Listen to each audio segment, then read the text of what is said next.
ओम शांति। आज 8 जनवरी 2024 आज की साकार मुरली के अनमोल मधुर महावाक्य हैं। बाबा कहते, मीठे मीठे बच्चे बाप की याद में रहे सदा हर्षित रहो। याद में रहने वाले बहुत रमणीक और मीठे होंगे, खुशी में रह सर्विस करेंगे। प्रश्न है, ज्ञान की मस्ती के साथ साथ कौन सी चेकिंग करना बहुत जरूरी है? उत्तर है, बाबा कहते, ज्ञान की मस्ती तो रहती है, लेकिन चेक करो देही अभिमानी कितना बने हैं। ज्ञान तो बहुत सहज है, लेकिन योग में माया विघ्न डालती है। गृहस्थ व्यवहार में अनासक्त हो रहना है। ऐसा ना हो माया चूहिया अंदर ही अंदर काटती रहे और पता भी ना पड़े। अपनी नब्ज आपे ही देखते रहो कि बाबा के साथ हमारा हड्डी प्यार है। बाबा पूछ रहे हैं, अपनी नब्ज आपे ही देखते रहो कि बाबा के साथ हमारा हड्डी प्यार है। कितना समय हम याद में रहते हैं। गीत है, जले क्यों ना परवाना। ओम शांति। बाबा कहते, मीठे मीठे बच्चों ने गीत की लाइन सुनी। जबकि बाप इतना जलवा दिखाते हैं, तुम इतने हसीन बन जाते हो, तो क्यों ना ऐसे बाप का बन जाना चाहिए। जो बाप श्याम से सुंदर बनाते हैं, बच्चे समझते हैं हम सांवरे से गोरे बनते। एक की बात नहीं है, वो लोग श्री कृष्ण को श्याम सुंदर कह देते हैं। चित्र भी ऐसा बनाते हैं, कोई सुंदर तो कोई श्याम। मनुष्य समझते नहीं कि यह हो कैसे सकता है। सतयुग का प्रिंस श्री कृष्ण सांवरा हो ना सके।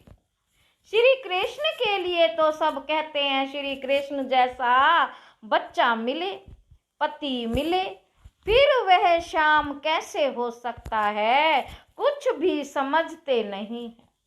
श्री कृष्ण को सांवरा श्याम क्यों बनाया है? कारण चाहिए। यह जो दिखाते हैं सर्प पर डांस किया, ऐसी बात तो हो ना सके। शास्त्रों में ऐसी ऐसी बातें सुनकर कह देते हैं, वास्तव में ऐसी कोई बातें हैं नहीं। जैसे चित्रों में दिखाते हैं, शेषनाग की शैया पर नारायण बैठा है। बाबा कहते, जैसे चित्रों में दिखाते हैं शेषनाग की शैया पर राम नारायण बैठा है, ऐसी कोई सर्प की शैया आदि होती नहीं। इतने सैकड़ों मुख होते हैं क्या? कैसे कैसे चित्र बैठ बनाए हैं। बाप समझाते हैं, इनमें कुछ भी नहीं रखा, इनमें कुछ भी रखा नहीं है। यह सब भक्ति मार्ग के चित्र हैं, परंतु यह भी ड्रामा में नूंद है। शुरू से लेकर इस समय तक जो नाटक शूट हुआ है, उनको फिर रिपीट करना है। यह सिर्फ समझाया जाता है कि भक्ति में क्या क्या करते हैं, कितना खर्च करते हैं, कैसे कैसे चित्र आदि बनाते हैं। आगे जब यह सब देखते थे तो इतना वंडर नहीं खाते थे। अब जब बाप ने समझाया है तो बुद्धि में आता है बरोबर। यह सब भक्ति मार्ग की बातें हैं। भक्ति में जो कुछ होता है वह फिर भी जरूर होगा, सिवाय तुम्हारे और कोई भी यह समझ ना सके। यह तो जानते हो, ड्रामा में जो पहले से नूंद है वही होता रहता है। अनेक धर्मों का विनाश, एक धर्म की स्थापना होती है, इसमें बड़ा कल्याण है। अभी तुम ये प्रार्थना आदि कुछ नहीं करते हो, वह सब करते हैं। भगवान से फल लेने के लिए फल है जीवन मुक्ति। तो यह सब समझाया जाता है, यहाँ है प्रजा का प्रजा पर राज्य। गीता में है, भारतवासी कौरव पांडव क्या करत भाई, बरोबर यादवों ने मूसल निकाले, अपने कुल का विनाश किया। यह सब आपस में दुश्मन है। तुम न्यूज आदि सुनते नहीं हो, जो सुनते हैं वे अच्छी तरह से समझ सकते हैं। दिन प्रतिदिन अंदर खिटपिट बहुत है तो सब क्रिश्चियन, परंतु अंदर खिटपिट बहुत है। घर बैठे ही एक दो को उड़ा देंगे। तुम राजयोग सीख रहे हो तो राजाई करने के लिए प्राणी दुनिया की सफाई जरूर चाहिए। फिर नई दुनिया में सब कुछ नया होगा, 5 तत्व भी वहां सतो प्रधान होंगे। समुद्र की ताकत नहीं जो उछल कर नुकसान करते। अभी तो 5 तत्व कितना नुकसान करते हैं। वहां सारी प्रकृति दासी हो जाएगी, इसलिए दुख की कोई बात नहीं। यह भी बना बनाया ड्रामा का खेल है। स्वर्ग कहा जाता है सत्युग को। क्रिश्चियन लोग भी कहते हैं पहले पहले हेवन था, भारत अविनाशी खंड है। सिर्फ उनको पता नहीं कि हमको लिबरेट करने वाला बाप भारत में आता है। शिव जयंती भी मनाते हैं तो भी समझ नहीं सकते हैं। अभी तुम समझाते हो कि भारत में शिव जयंती मनाई जाती है। जरूर शिव बाबा ने भारत में आकर हेवन बनाया है। अब फिर बना रहे हैं। जो प्रजा बनने वाले होंगे उन्हों की बुद्धि में कुछ भी बैठेगा नहीं। जो राजधानी वाले होंगे वह समझेंगे बरोबर हम शिव बाबा के बच्चे हैं। प्रजापिता ब्रह्मा भी है, लिबरेटर ज्ञान का सागर खुद बाबा है। ब्रह्मा को नहीं कहेंगे, ब्रह्मा भी उनसे लिबरेट होता है। लिबरेट सबको एक बाप ही करते हैं, क्योंकि सब तमो प्रधान है। ऐसे अंदर में विचार सागर मंथन चलना चाहिए। हम ऐसी मुरली चलाएं जो मनुष्य झट समझ जाए। बच्चे नंबरवार तो है ही, यह है नॉलेज। इनकी रोज स्टडी करनी चाहिए। डर के मारे पढ़ाई ना पढ़ना यह तो ठीक नहीं है। फिर कहेंगे कर्म बंधन है। देखो शुरू में कितने छूट कर आए, फिर कई चले गए। सिंध में बहुत बच्चियां आई, फिर हंगामे के कारण कितने दुश्मन बन पड़े। पहले उन्हों को ज्ञान बहुत अच्छा लगता था, समझते थे इनको डांट भगवान की देन मिली है। अब भी ऐसे समझते हैं कि कोई शक्ति है, यह नहीं समझते कि परमात्मा की प्रवेशता है। आजकल रिद्धि सिद्धि की ताकत तो बहुत में है। गीता उठाकर सुनाते रहते हैं। बाप कहते हैं ये सब भक्ति मार्ग की पुस्तकें हैं। ज्ञान का सागर तो मैं हूँ, मुझे ही भक्ति मार्ग में सब याद करते हैं। ड्रामा प्लान अनुसार ये भी ड्रामा में नोंद है। साक्षात्कार भी होते हैं, भक्ति मार्ग वालों को भी राजी करते हैं। ज्ञान नहीं उठाते तो उनके लिए भक्ति भी अच्छी, फिर भी मनुष्य सुधरते तो है ना।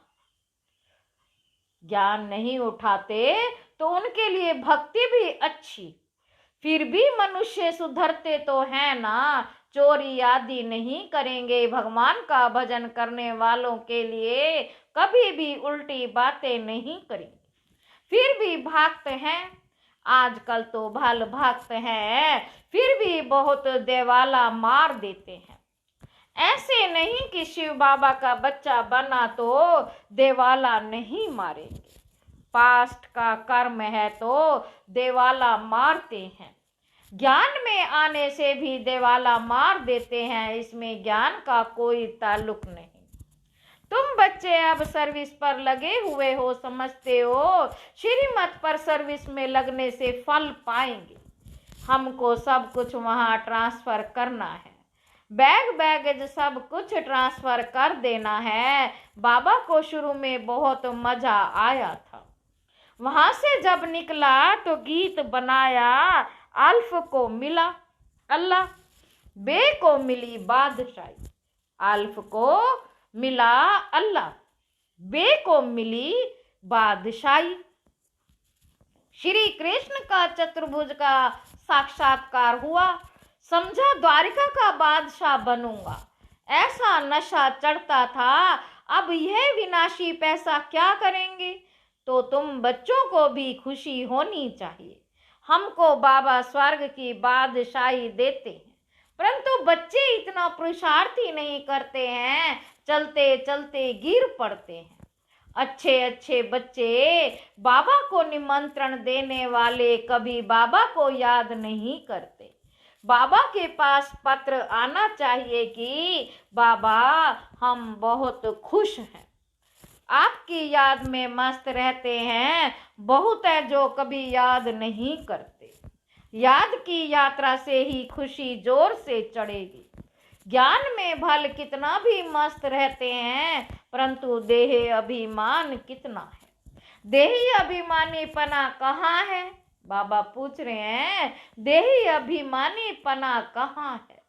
ज्ञान तो बड़ा इजी है।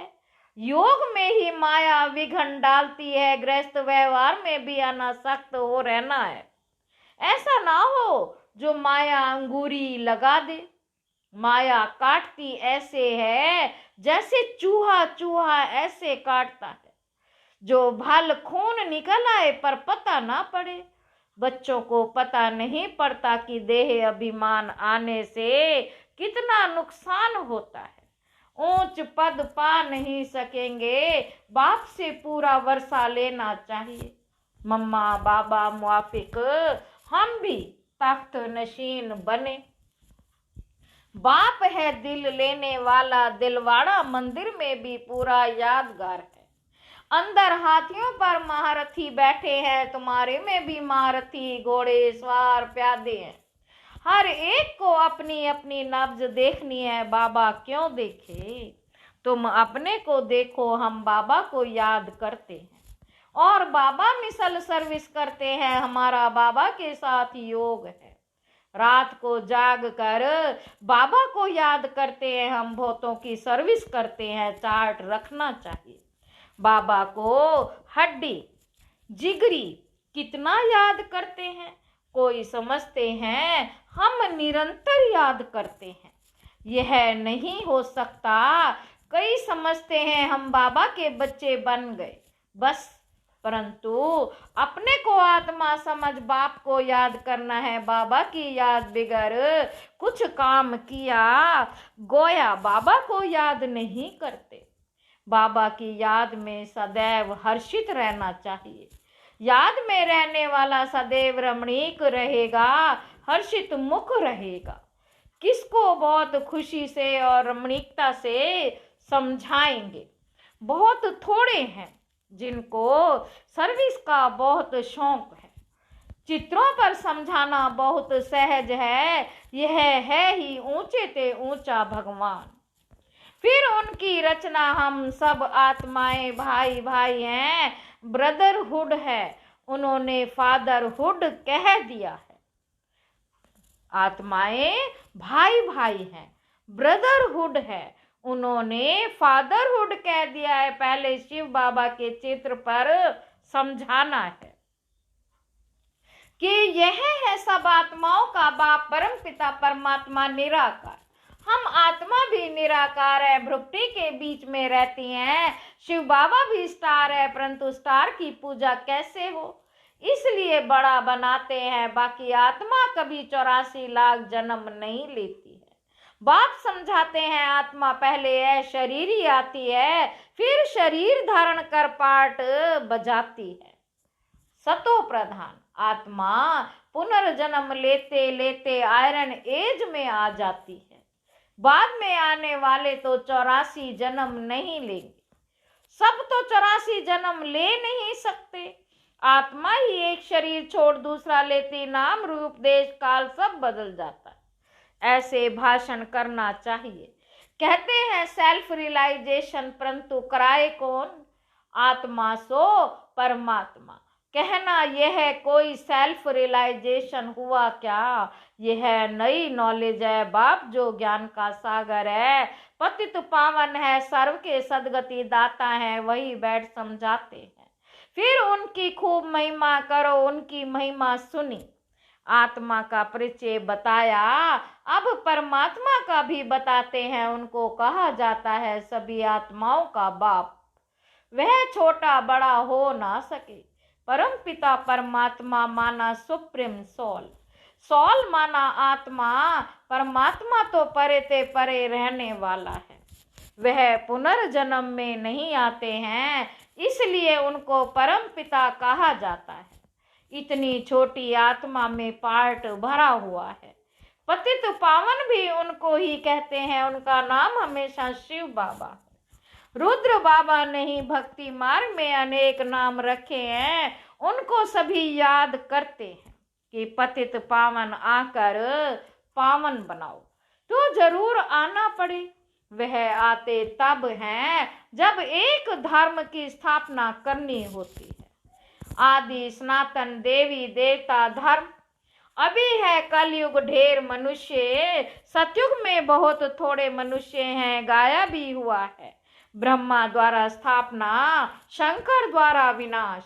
गीता द्वारा ही आदि सनातन धर्म की स्थापना हुई थी। सिर्फ उसमें भी भूल कर श्री कृष्ण का नाम डाल दिया है। बाप कहते हैं वह तो पुनर्जन्म में आने वाला है, मैं तो पुनर्जन्म रहित हूँ। तो अब जज करो कि परम पिता परमात्मा, निराकार शिव या श्री कृष्ण, गीता का भगवान कौन? भगवान तो एक को कहा जाता है। फिर अगर इन बातों को कोई मानता नहीं है तो समझाना चाहिए यह अपने धर्म का नहीं है। सतयुग में आने वाला झट मानेगा और पुरुषार्थ करने लग पड़ेगा। मूल बात ही यह है, इसमें तुम्हारी विजय है। परंतु देही अभिमानी अवस्था कहाँ है? एक दो के नाम रूप में फंसते हैं। भक्ति मार्ग में भी कहते थे परवाह भी थी पार ब्रह्म में रहने वाले परमात्मा के, बाकी डर किसका? बहुत हिम्मत चाहिए। भाषण करने वालों की आत्मा का ज्ञान बहुत मस्ती से देना चाहिए। परमात्मा किसको कहा जाता है? परमात्मा किसको कहा जाता है, इस पर भी समझाना चाहिए। बाप की महिमा है प्रेम का सागर, ज्ञान का सागर। वैसे बच्चों की भी महिमा है किसको गुस्सा करना माना, ला हाथ में उठाना। बाबा कितना मीठा है। कोई बच्चे कोई काम में मना करते हैं तो नटवर नहीं बनेंगे, बहुत मीठा बनना है। अच्छा, मीठे मीठे सिकी लदे बच्चों प्रति माता पिता बाप दादा का याद प्यार और गुड मॉर्निंग। रूहानी बाप के रूहानी बच्चों को नमस्ते। हम रूहानी बच्चों की रूहानी बाप दादा को याद प्यार और गुड मॉर्निंग। नमस्ते बाबा, नमस्ते। धारणा के लिए मुख्य सार पहला पॉइंट है अपना बैगेज सब ट्रांसफर कर बहुत खुशी और मस्ती में रहना है। मम्मा बाबा आसमान तख्त नशीन बनना है, जिगरी याद में रहना है। दूसरा पॉइंट है किसी के डर से पढ़ाई कभी नहीं छोड़नी है। याद से अपने कर्म बंधन हल्के करने हैं। कभी क्रोध में आकर ला हाथ में नहीं उठाना है। किसी सेवा में नहीं करनी है, किसी सेवा में ना नहीं करनी है। वरदान है रॉयल और सिंपल दोनों के बैलेंस में कार्य करने वाले ब्रह्मा बाप समान भव। जैसे ब्रह्मा बाप साधारण रहे, ना बहुत ऊंचा ना बहुत नीचा। ब्राह्मणों का आदि से अब तक का नियम है कि ना बिल्कुल सादा हो ना बहुत रॉयल हो, बीच का होना चाहिए। अभी साधन बहुत है, साधन देने वाले भी हैं, फिर भी कोई भी कार्य करो तो बीच का करो। ऐसा कोई ना कहे कि यहाँ तो रजाई ठाठ हो गया है, जितना सिंपल उतना रॉयल। दोनों का बैलेंस हो।